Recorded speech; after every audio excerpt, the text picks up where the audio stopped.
good for you. Oh, good. It's Eastern philosophy. Deep stuff. I was going to. Oh, well, we've done some in the mornings. We did it. That was the one you were reading from, correct? Or is this a different book?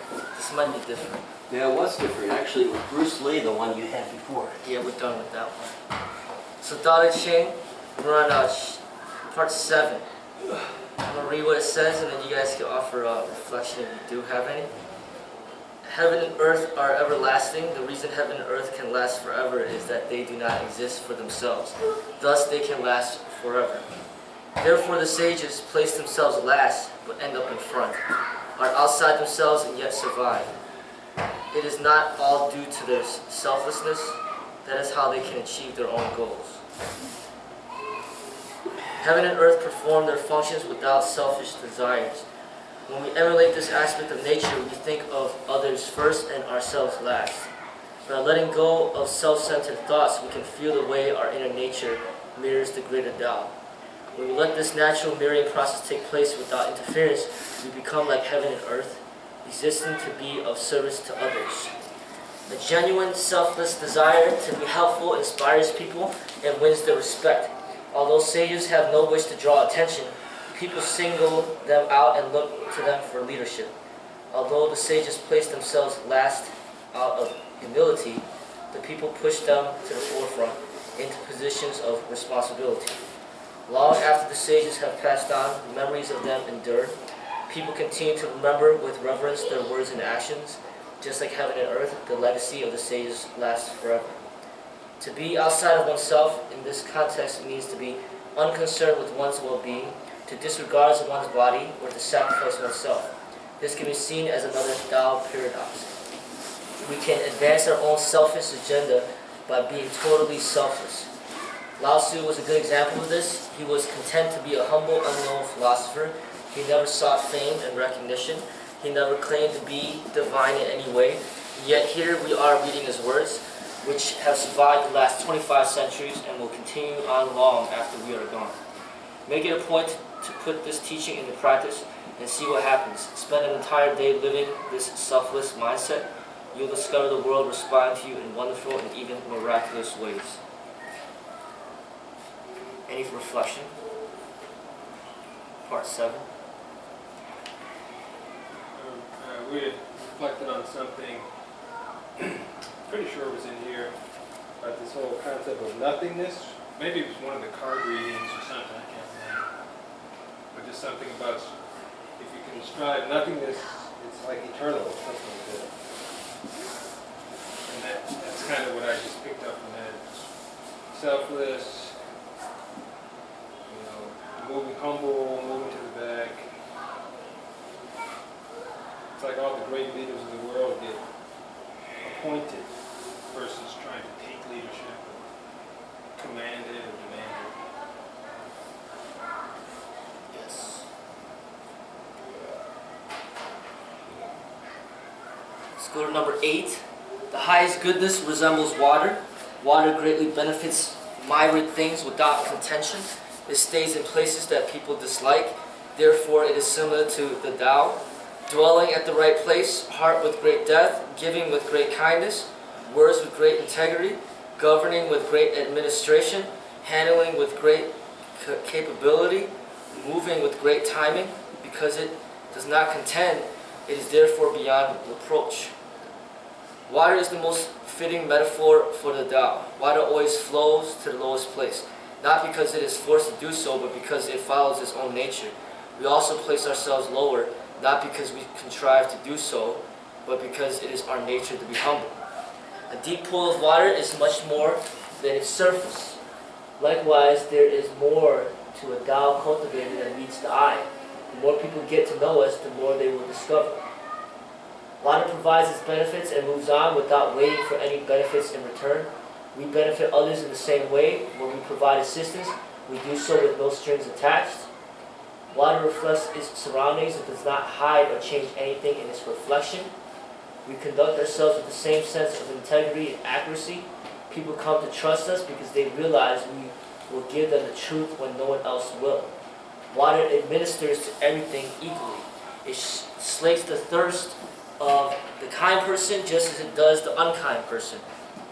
Thus, we also do not pick and choose the recipients of the benefits we provide. Water is versatile. It conforms to the shape of any container. Following this, we also cultivate flexibility and adaptability. Because the world is continually changing, we make constant adjustments to handle new challenges. Whether it takes the form of rain or snow, water follows the timing of natural events. We are the same way. We live each day following its natural flow and take appropriate actions at the appropriate times. Water gives itself to everything without protest. Like water, we do not engage in petty squabbles because our only wish is to be of service. Reflection.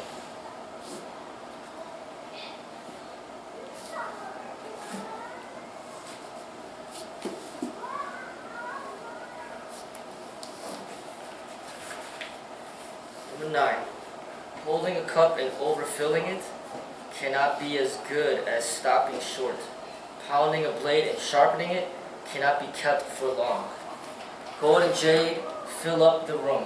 No one is able to protect them. Wealth and position bring arrogance and leave disasters upon oneself. When achievement is completed, fame is attained. Withdraw oneself. This is the Tao of heaven. Moderation and restraint are crucial to life.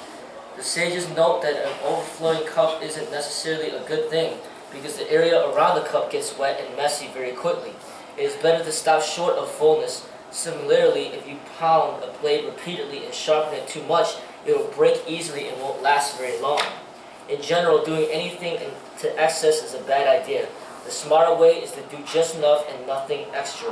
When in doubt, stop just short of the point that you think is the optimum. A room that is full of treasures is like an overflowing cup. It becomes the target of thieves and robbers and cannot be safeguarded forever.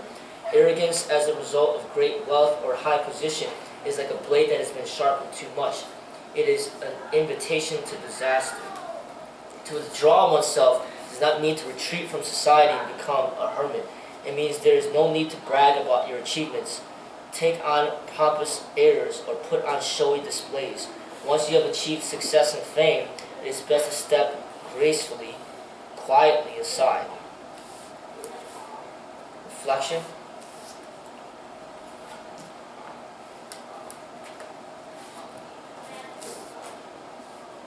I like the theme of humility kind of in the last couple of readings. Yeah, I really like those two that we just read. It just reminds you, in the society that we live in, that always pushes you to go and access. Yeah. This reminds you to not go towards that because it's not the spiritual way. Like just to stop short of that, it's important. I mean, just think about when you eat. Like I don't like buffets because when you eat too much, you never feel good. You know, you gotta know when to stop. You know, and it's the same with just life. You know, like don't get too much into it. You know, stop short just of it, and then you know, just like people. Like every time they run a marathon, there's always like somebody dying every year. It's like you push yourself too much for what, you know? Like just know when to stop, you know? And it's the same concept that you should think about when sparring. Like know when to stop. Like don't go too far with it. Yeah. Same thing when exercising. You know, don't put on too much weight in the barbell. If you can't handle it, you're just gonna hurt yourself. Just know like what you can handle and stop, you know? It's like really important in your training. But that's the problem with competition, is it pushes you beyond your limits. Like you don't want to stop because you want to win. And that's the biggest problem with the competition, because it leads towards unhealthiness and just maybe an early death, or you know, just like that's not, yeah, it's just not the spiritual path. You know, and that's the whole world is promoting competition, and this teaching is just, it's hidden and it's forgotten, and it's good to like be reminded of it, you know. I mean, I read this book in various different translations, probably over at least 10 times, you know, and it's always a good reminder because you can get caught up in it all, you know.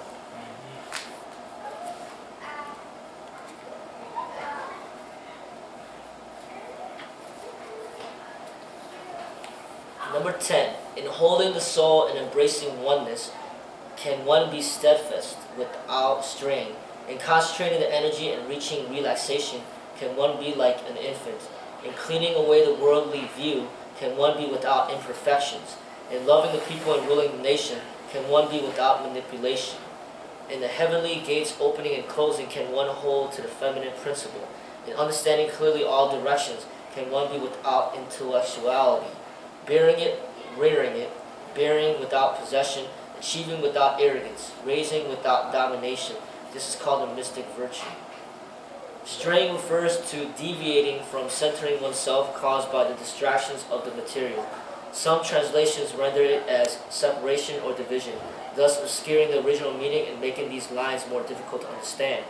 The energy to be concentrated is chi, the breath or energy that courses through all living things. This is a clear instruction on using breathing techniques to achieve a deep level of relaxation where the body is as soft and pliant as that of an infant. These lines may seem to be directed at kings and emperors, but they actually address the individual as well. Think of the kingdom as a metaphor for your workplace, family, social circle, sports team, and even your immediate surroundings. And the practical utility of this section becomes clear. The feminine principle refers to the yin principle of serenity and quietude. The opening and closing of the gate refers to the mind in motion and at rest. Together, these two lines describe a mental state that remains tranquil even when thought processes are active, a state that is simultaneously peaceful and dynamic. Sages emulate the mystic virtue in their interactions with other people. They nurture, encourage, teach, and mentor those around them without the need to possess, gloat, or dominate. Reflection.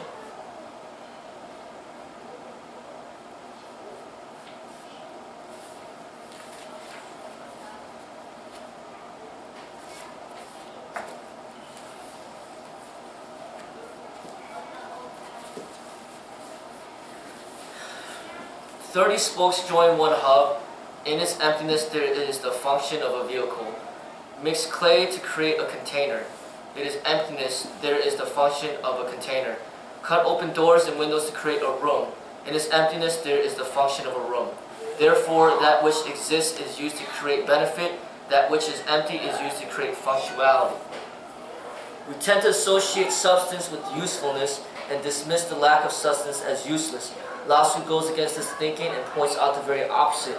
The hole in the hub of the wheel allows the axle to go through. Therefore, it is the emptiness there, not the substance, that gives the wheel its crucial functionality as part of a carriage. There is more to emptiness than meets the eye. The same is true for containers. While we cannot dispute that the substance of the container is necessary, we also must admit that it is the empty space in the container that allows it to contain. Without that emptiness, the container would not be functional at all. We can think of rooms as containers of people. As such, they also require both substance and emptiness in order to function. The walls of a room must accommodate emptiness, and we need at least one opening and one wall to access a room. We simply cannot do without emptiness. We can also think of the Tao as the ultimate container, because everything is embedded in the Tao. It then follows automatically that it is the emptiness of the Tao that gives its power and functionality. How can it be that everything comes from the Tao? The emptiness makes it so. Reflection.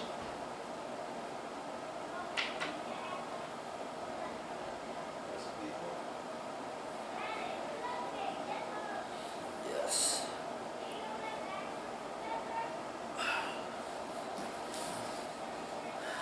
That teaching always reminds me to declutter, try to live more simple.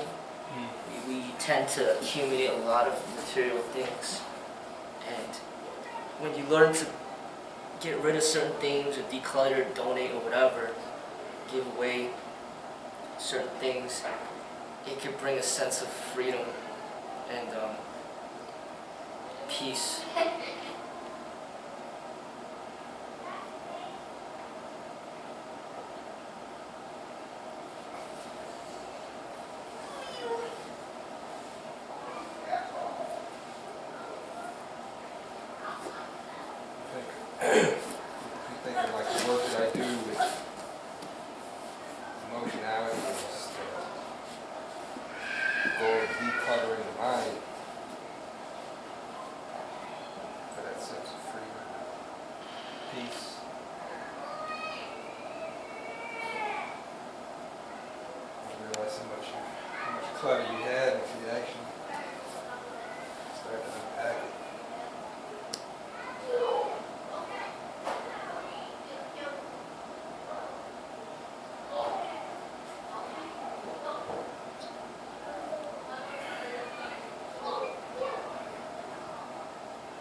a little firearms training, so I wanted to get you guys